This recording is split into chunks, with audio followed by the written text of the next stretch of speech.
Shirika la kijasusi la Mossad la nchini Israel limetoa onyo kwa watu wa Iran.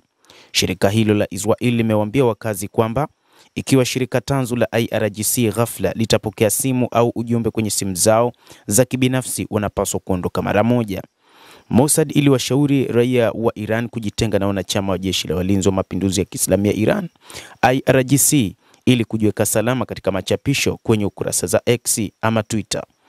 Ijumaa alasiri kutoka kwa akaunti yake huko Fars, chapisho hilo lilitoa orodha ya miongozo ikiwashauri wa Iran kuepuka maafisa wa ngazi za juu wa IRGC, vituo vya IRGC, hasa ikiwa watasikia sauti kutoka angani sawa na mashine ya kukata nyasi na magari ya serikali. Hii ikimaanisha kwamba kuna namna yoyote Israel huenda ikaingia tena vitani dhidi ya Iran. Shirika hilo la kijasusi la Israel pia liliwaambia wakazi kwamba ikiwa mshirika wa IRGC ghafla atapokea simu ama ujumbe kwenye simu, basi anapaswa aondoke ili kujiepusha na madhara ambayo angeweza kuyapata. Ujumbe huu unakumbuka operation za Mossad za kupiga mbiu nchini Lebanon dhidi ya wapiganaji wa Hezbollah mnamo mwaka 2024. Wakati wakala huo waliwasha vipeperushi vya vilipuzi na kujeruhi maelfu ya watu na kuua watu wengi.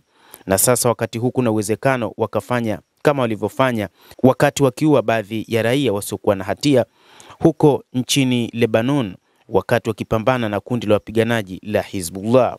Bado hakuna imani ya usitishaji wa mapigano kati ya Iran pamoja na Israel kutokana na vitisho kutoka kwa taasisi mbalimbali za kiserikali, ikiwa ni pamoja na Mossad ambayo imekuja na maazimio kadhaa juu ya namna ya kupambana na Iran.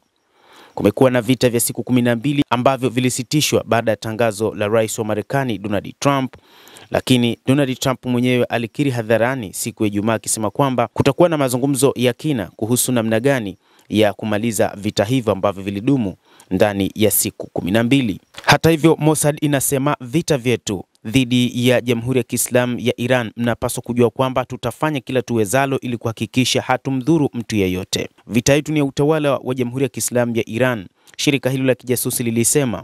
Kwa mujibu wa taarifa iliyotolewa na mamlaka za Mossad, imeeleza kwamba kaeni macho, viongozi wamejificha kwenye vichuguu na kujilinda.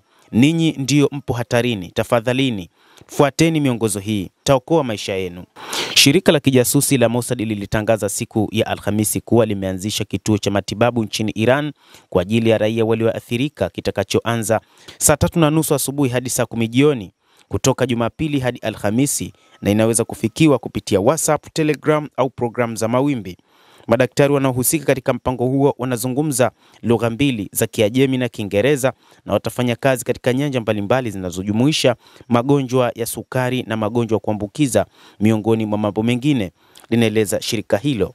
Hata hivyo, haifahamiki ni namna gani shirika hilo lilianzisha hospitali katika taifa la Iran licha ya kwamba Iran inawasaka wapiganaji ama majasusi kutoka nchini Israel kwa maana ya Mossad. Mkuu wa Mossad David Beni alisema siku ya Jumatano katika hotuba yake kwa maajenti, mafanikio ya shirika la kijasusi dhidi ya Iran hayawezi kufikiriwa, huku maelezo ya umma yakionyesha kuwa walihusika katika mauaji ya wakuu wa kijeshi wa Iran na wanasayansi wa nyuklia na kulipua vituo vya nyuklia, vifaa vya drone na vifaa vingine vya makombora ya ballistic. Mtazamaji, endelea kutufuatilia na usisahau kulike, usisahau kucomment, kadhalika na kusubscribe channel yetu hii ili upate habari hizi kwa mapana hapa The World News. Mimi ni Adam Hussein, endelea kuwa nasi wakati wote.